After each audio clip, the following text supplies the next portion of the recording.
Zayd Zubair says, I'm asking about the four Imams. Why did they differ in their ruling? This is his first question. The four Imams are one of the four greatest scholars of Islam. They were not the greatest scholars of Islam.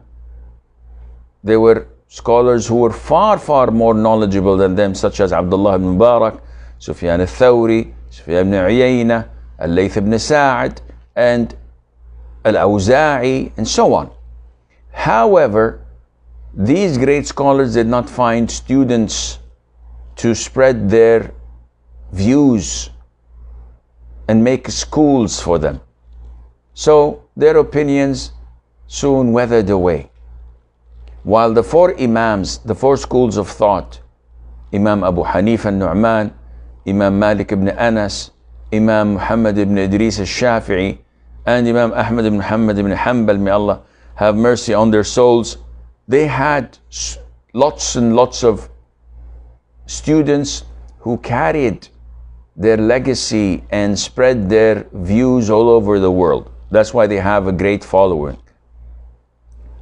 Why did they differ? Shaykh al-Islam ibn Taymiyyah has compiled a beautiful small booklet where he explains this, and it's called فصل الملام أو رفع الملام في أسباب اختلاف الأئمة الأعلام.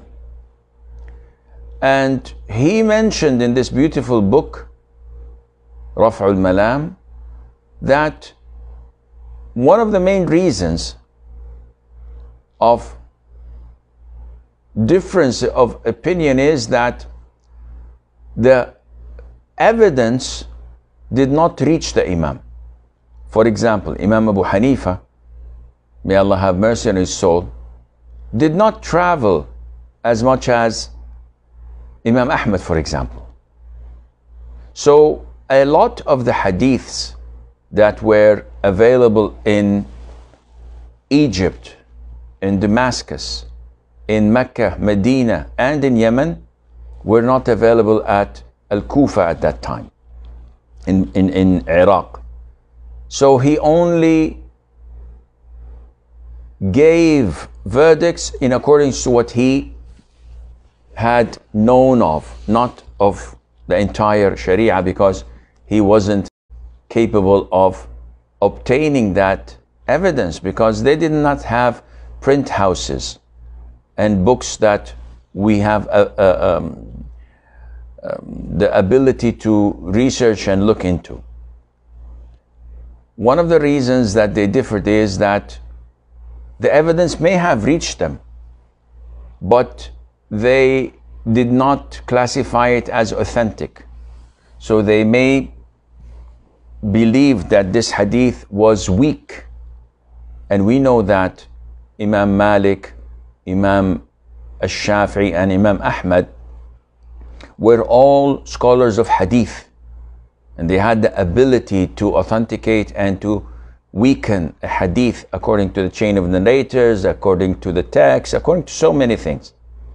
So yes, they've got hold of the evidence, but they did not think it was authentic.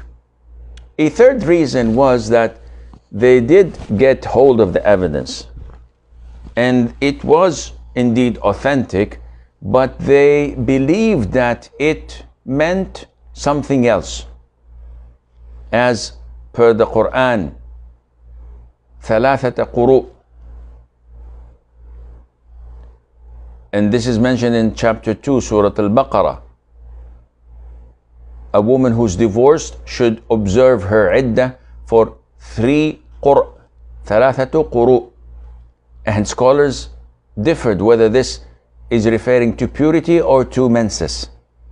And the reason is that in Arabic it can be both. Likewise, Imam Shafi'i differed with all other schools of thought when it came to the verse أَوْ لَامَسْتُمُ النِّسَاء, which speaks about wudu and tayammum.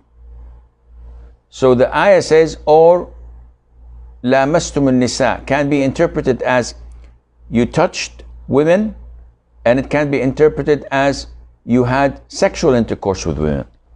So the majority of scholars say that touching a woman does not break your wudu, while Imam Shafii says it does. So the evidence is there and it's authentic, but the understanding is different.